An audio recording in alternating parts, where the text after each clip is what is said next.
ಇಲ್ಲಿ stove on ಮಾಡಿ measuring ಕಪ್ಪಲ್ಲಿ 2 ಕಪ್ಪು ನೀರು ಹಾಕ್ಕೊಂಡಿದ್ದೀನಿ. ಇದಕ್ಕೆ ಸ್ವಲ್ಪ ಚಿಲ್ಲಿ ಫ್ಲೇಕ್ಸ್ ಹಾಕೋಣ, ಒಂದು ಪಲಾವ್ ಎಲೆ, ಸ್ವಲ್ಪ ಉಪ್ಪು,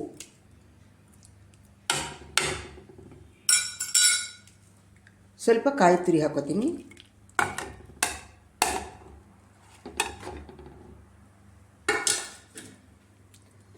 ಒಂದು ಸ್ಪೂನ್ ಎಣ್ಣೆ ಹಾಕ್ತೀನಿ.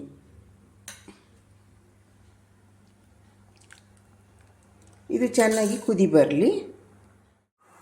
ಇವಾಗ ಇದಕ್ಕೆ ಸ್ವಲ್ಪ ಬೆಂದಿರೋದು ಅವರೆಕಾಳು ಹಾಕ್ತೀನಿ. ಅವರೆಕಾಳನ್ನ ಉಪ್ಪು ಹಾಕಿ ಬೇಯಿಸ್ಕೊಂಡಿದ್ದೀನಿ. 2 ಕಪ್ ನೀರಿಗೆ 1 ಕಪ್ಪು ಅಕ್ಕಿ ರವೆ ತೊಗೊಂಡಿದ್ದೀನಿ. ಮನೇಲಿ ಅಕ್ಕಿ ತೊಳೆದ್ಬಿಟ್ಟು ಒಣಗಿ ಹಾಕಿ ಮಿಲ್ಲಲ್ಲಿ ರವೆ ಮಾಡಿಸ್ಕೊಂಬಿಟ್ಟು ಹಸಿಟ್ಟು ಅಂದರೆ ಆಡಿಸ್ಕೊಂಡು ಇಟ್ಕೊಂಡಿರ್ತೀವಿ ರವೆನ. ಅದು 1 ಕಪ್ ತೊಗೊಂಡಿದ್ದೀನಿ. 2 ಕಪ್ ನೀರಿಗೆ 1 ಕಪ್ ರವೆ ತೊಗೊಂಡಿದ್ದೀನಿ. ಇದು ನೀರು ಚೆನ್ನಾಗಿ ಕುದಿ ಬರಲಿ. ಈ ರೀತಿ ಚೆನ್ನಾಗಿ ಕುದಿ ಬರುವಾಗ ಈ ರವೆ ಇರುತ್ತಲ್ಲ, ರವೆನ ಹಾಕ್ಬಿಟ್ಟು ಮಧ್ಯೆ ಹೀಗೆ ಹಾಕ್ಬಿಟ್ಟು ಮುದ್ದೆ ತಿರುವ ಥರ ತಿರುಗೋದು.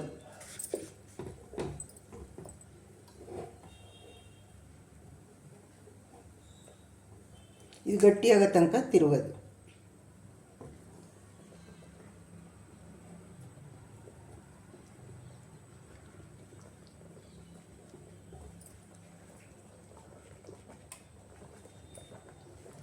ಸಣ್ಣ ಉರಿ ಮಾಡಿಬಿಟ್ಟು ಇವಾಗ ಒಂದು ಪ್ಲೇಟ್ ಮುಚ್ಚೋಣ, ಅದು ಗಟ್ಟಿಯಾಗುತ್ತೆ.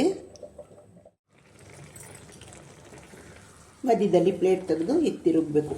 ಇನ್ನೂ ನೀರಿದೆ, ಇದನ್ನು ನೀರು ಎಲ್ಲ ಇದಾಗಬೇಕು, ಗಟ್ಟಿಯಾಗಬೇಕು. ನೀರೆಲ್ಲ ಹೋಗಿ ಸಿಮ್ ಮಾಡಿ ಬಿಟ್ಬಿಡಬೇಕು.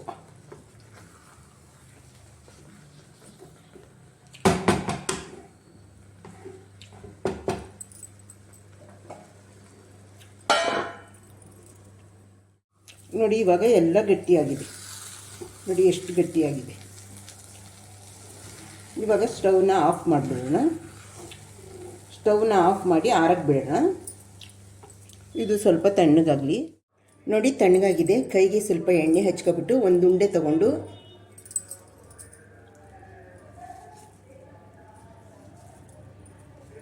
ನಿಮಗೆ ಎಷ್ಟಪ್ಪ ಬೇಕು ಹಾಗೆ ಉಂಡೆಗಳು ಕಟ್ಕೊಳ್ಳಿ.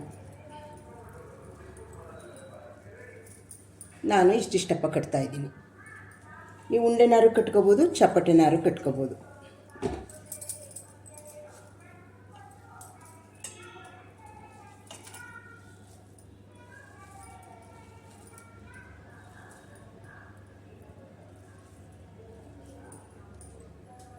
ಈ ರೀತಿ ಉಂಡೆಗಳು ಕಟ್ಕೋತೀನಿ ಎಲ್ಲ.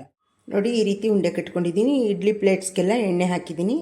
ಒಂದೊಂದು ಉಂಡೆ ಇಡೋಣ. ಇವಾಗ ಇಲ್ಲಿ ಕುಕ್ಕರ್ ಪಾತ್ರೆಗೆ ಒಂದು ಸ್ವಲ್ಪ ನೀರು ಹಾಕಿ ಸ್ಟವ್ ಆನ್ ಮಾಡಿ ಇಟ್ಟಿದ್ದೀನಿ. ನೋಡಿ ಈ ರೀತಿ ಬಂದಿದೆ. ಇವಾಗ ಸರ್ವ್ ಮಾಡ್ಕೊಳ್ಳೋಣ. ಈ ಚಳಿಲಿ ಈ ಥರ ಬಿಸಿ ಬಿಸಿ ಉಂಡೆ ಹಾಕ್ಕೊಂಡು ತಿನ್ನೋಕ್ಕೆ ತುಂಬ ಚೆನ್ನಾಗಿರುತ್ತೆ. ಮಲೆನಾಡು ಸೈಡು ಈ ರೀತಿ ಜಾಸ್ತಿ ಮಾಡ್ಕೋತಾರೆ ಹಬೆ ಉಂಡೆ.